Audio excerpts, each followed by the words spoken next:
I wasn't supposed to be home.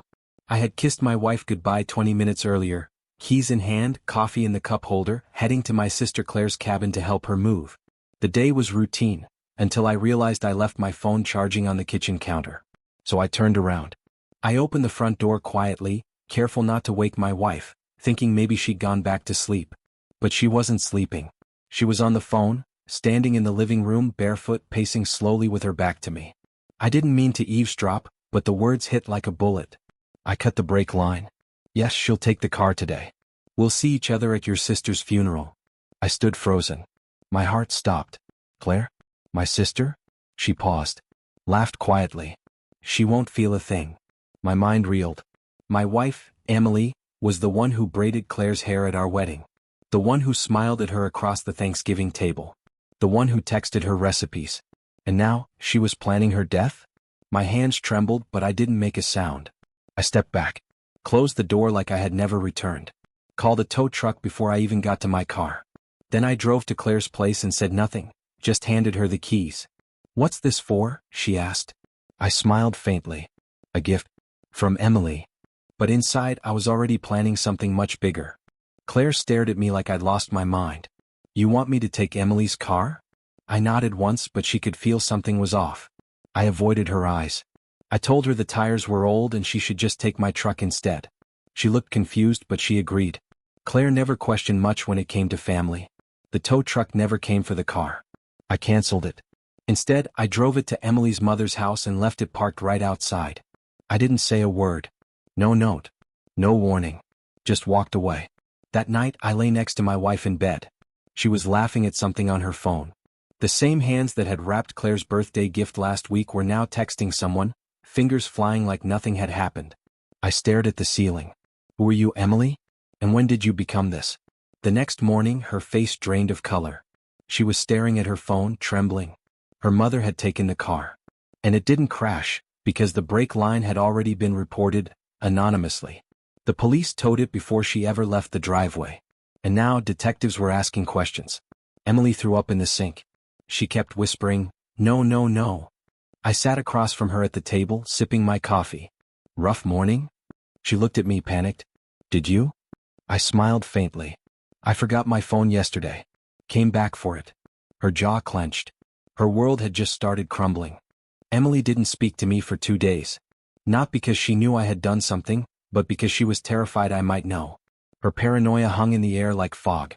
She kept pacing, checking the windows, whispering on her phone. She thought she was clever. She even asked me casually if I'd driven back home that morning, said she thought she heard something. Must have been the wind, I replied. Meanwhile, I called a friend, Sam, an old high school buddy who owed me a favor. He worked in cybersecurity now.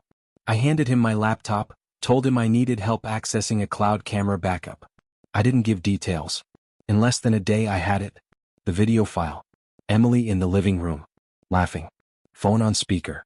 Brake line's done, she'd said. All she has to do is get in. Clear audio. Clear intent. It wasn't just attempted murder. It was premeditated. I saved 3 copies. One in the cloud. One on a drive I locked in my safe.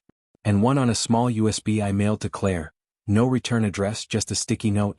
Watch alone. Then I waited. That weekend, I watched Emily sit across from Claire at brunch. Smiling. Laughing. As if she hadn't tried to kill her. Claire didn't say a word. But when our eyes met across the table, I knew she'd seen it. And from that moment forward, Emily wasn't being watched. She was being hunted. Something shifted in Claire after that. She didn't confront Emily. Didn't rage or scream. She just watched her. Every smile. Every fake laugh. Claire mirrored it all like a haunting echo. Emily, oblivious, thought she'd dodged a bullet. She hadn't. Behind the scenes, Claire began moving her pieces. She didn't tell me the details. She didn't have to. But I saw the signs. She started visiting an old college friend, a defense attorney. She updated her life insurance. Filed reports quietly about harassment from an unidentified party. Set up hidden cameras in her apartment. Quiet, methodical moves. Meanwhile, I pretended everything was normal at home. Emily went about her life, pretending to be the devoted wife. But I knew better. She had tried to murder my sister, and probably would have succeeded, if not for one forgotten phone. Late one night, I watched her in the kitchen. She was humming. Making tea. Her back to me the same way it had been that morning when I heard everything. And that's when it hit me. If she could do this to Claire, what had she already done to others? I started digging. Phone records. Deleted messages. Old emails. What I found next wasn't just betrayal. It was a string of quiet sabotage going back years. Friends. Co-workers. A former roommate who fell down the stairs. Emily wasn't just a woman with bad intentions. She was a patient predator. And I had just become her next obsession, or her next loose end. The deeper I dug, the colder I became. Emily had an eerie pattern. People who got too close to discovering who she really was always fell apart. Financial ruin. Accidents. Anonymous tips to HR. One woman was institutionalized after a breakdown Emily quietly orchestrated. She didn't kill with blood. She killed with erosion, one secret at a time. I should have been terrified. But I wasn't. I was focused. Because now it wasn't about saving Claire. It was about burning Emily down with her own matches. I called Sam again. This time I told him everything. Every file. Every message. Every disturbing breadcrumb I'd uncovered. He didn't speak for a full minute after I finished. Noah, you need to be careful. This is someone who weaponizes trust. I nodded. And then I asked him to help me leak it. Not to the police. Not yet. To Emily's world. Her clients. Her friends.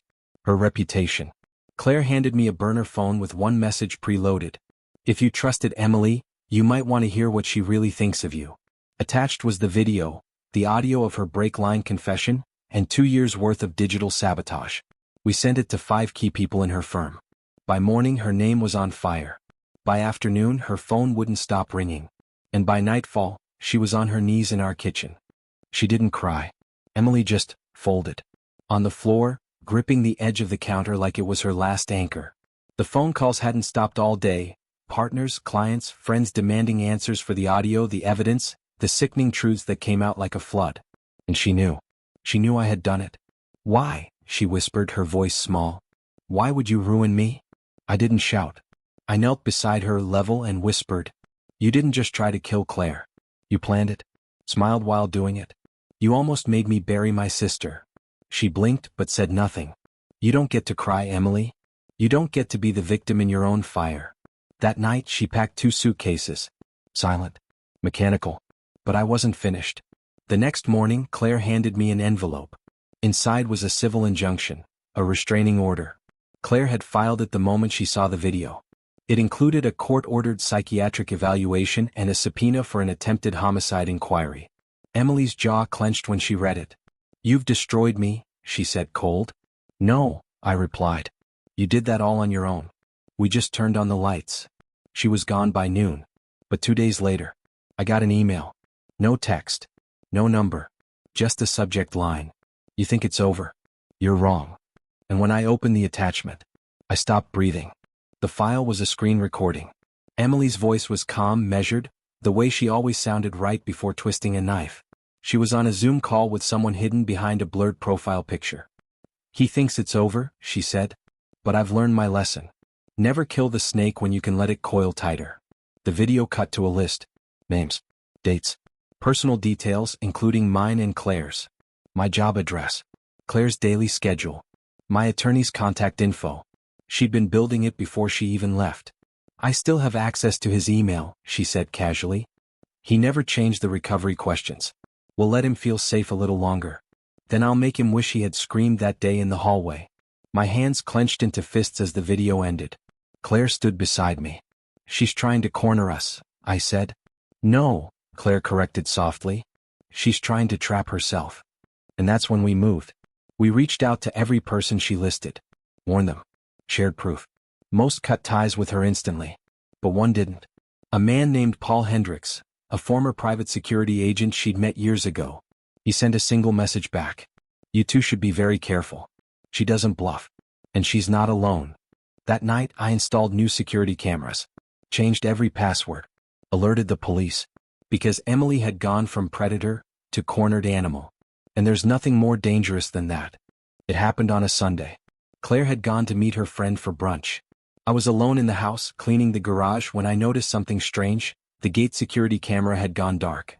I checked the feed. Offline. At the same moment the doorbell rang. When I opened it there was no one. But on the steps lay a box. No label. No address. Just my name handwritten across the top. Inside were photographs. Me, Claire, our house, my office.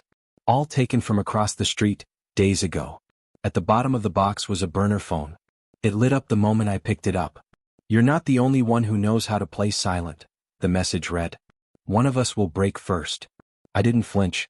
Instead, I walked back inside and picked up my own phone. "It's time," I said. That evening, Claire and I released everything we'd gathered, not to friends, not to co-workers, but to the authorities. Her break confession, her stalker files, her accomplice's name, everything. Within 48 hours, a warrant was issued.